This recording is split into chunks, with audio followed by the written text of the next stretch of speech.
Welcome to Going to the Dogs, where we try to digest the week's news and turn it into a big pile of shit.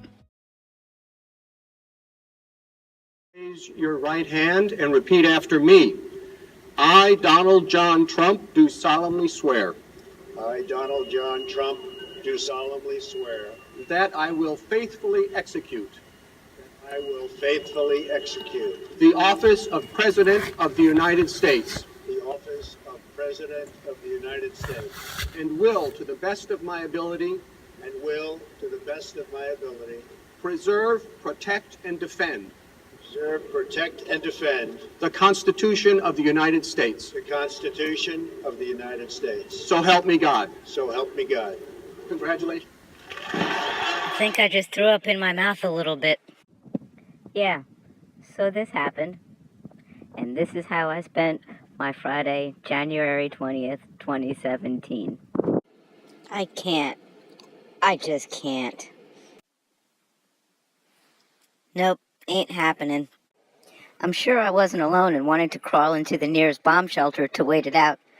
Maybe we should all start digging a hole and gathering supplies because 6 days later, this happened. The board takes the unprecedented step, the first time in its history, of moving the clock hand 30 seconds closer to midnight.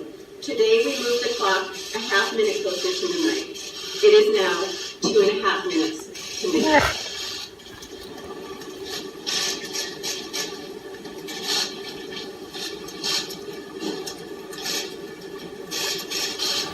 The first has been the cavalier and reckless language used across the globe, especially in the United States during the presidential election and after, around nuclear weapons and nuclear threats. And the second is a growing disregard of scientific expertise that is needed when it comes to responding to pressing global challenges, including climate change. The board concludes in no uncertain terms that words matter in ensuring the safety and security of our planet. They are not the same as actions, but they matter a lot, especially when the risks of accident and miscalculation are so high. They have the ability to be walked back, but so too, as we have seen, influential actors alter their behavior in response to loose talk in ways that do not promote confidence and steady or smart decision-making. All over the country on Inauguration Day, there were protests. And the Women's March on Saturday brought out more people than the inauguration, a fact which has been highly disputed by the Trump administration. Photographs of the inaugural proceedings were intentionally framed in a way, in one particular tweet, to minimize the enormous support that had gathered on the National Mall. This was the largest audience to ever witness an inauguration, period, both in person and around the globe. And you did not answer the question. I did answer your question. No, you did not. You did not answer the question of why the president asked the White House press secretary to come out in front of the podium for the first time and utter a falsehood. Why did he do that? It undermines the credibility of the entire White House press office on day one. Don't be so overly dramatic about it, Chuck. You're saying it's a falsehood, and they're giving Sean Spicer, our press secretary, gave alternative facts to that. But the point remains. Alternative facts? Alternative facts, 4 of the 5 facts he uttered. The one thing he got right was Zeke Miller. 4 of the 5 facts he uttered were just not true. Look, alternative facts are not facts. They're falsehoods. It's written all over their faces that they don't even believe what they're saying. Every time I watch these things, I wonder how these people sleep at night. Oh yeah, that's right. Marijuana is legal in Washington, D.C. That explains a whole lot. The Trump administration seems to believe that, well, they don't believe too much of anything. Facts are facts. You can't just ignore them and make them go away. From beginning the process to repeal the ACA, to the Keystone and DAPL pipelines, to dismantling the EPA, the executive orders have been flying since day one. And the wall. We just can't forget about the wall now, can we? It has been nothing but nonstop bending over for the corporate overlords and donors. Regulations designed to keep people safe and healthy will soon be a thing of the past. Dismantling the EPA is fueled by fuel. While the rest of the world moves towards renewable energy, which brings with it permanent jobs, the United States is being forced to swallow the fact that clean air and water are not a priority to this administration or the Republican Congress. They also haven't acknowledged that the whole planet will suffer. We are about to get a secretary of the Environmental Protection Agency who doesn't believe that the environment needs protecting. The words climate change and global warming have disappeared from the whitehouse.gov website, and data is disappearing from the agency's databases.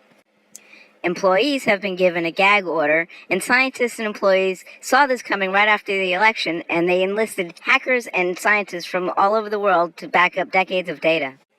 The Congressional Budget Office has stated that making the regulations go away will cost in the long run. It'll cost jobs, money, and lives. Numbers don't lie in the real world, but in the Trump era, numbers don't count. The only numbers that matter right now to Trump are the numbers of people who allegedly voted illegally and the number of people who attended his swearing in. Robert Reich was absolutely correct that boycotting the inauguration would make Trump crazy, or should I say, crazier. After the election, the Republican Party and Trump surrogates kept saying, "We won, let's move on." The rest of us, well, we have moved on. We've moved on to resisting. In the meantime, the Trump talking heads, in true narcissistic fashion, keep bringing up perceived slights and wrongdoing by Democrats during the campaign. Hey guys, let's move on, shall we? Get on with destroying the planet and robbing the American people of every last dime. Welcome to the Trump era, where every day is opposite day. And making America great again means sentencing millions of people to die worldwide, where facts are false and lies are just alternative facts. We have cabinet secretaries who are hell-bent on destroying the departments that they are about to lead, an EPA secretary who doesn't think the environment needs to be protected, a housing secretary who doesn't think working-class and low-income people need housing, a labor secretary who doesn't give a crap about the labor force, and an education secretary who wants to demolish public education. Shall I continue? About that wall. We were told Mexico would pay for it, but we knew better, didn't we? And it is an unnecessary barrier because there are more people going back to Mexico than there are coming into the United States. We live in a time where any information coming from the White House will need to be checked, double-checked, and triple-checked because, well, they believe in alternative facts. The rest of the world is moving away from us like people moving away from the smelly guy on the bus. One of the scariest parts of all of this is the fact that Trump doesn't read. His advisors could put anything in front of him to sign, and he'll sign it. He may even give himself props for making history for making the doomsday clock lose 30 seconds. It's only been a few days, but at this point, he should save us the suspense of long and painful deaths, turn some nukes toward a few major U.S. cities, because after a couple of years, the death toll will be the same. And China will be happy because they didn't have to use their own bombs. I'm Bodhisattva Shepherd, and this has been Going to the Dogs.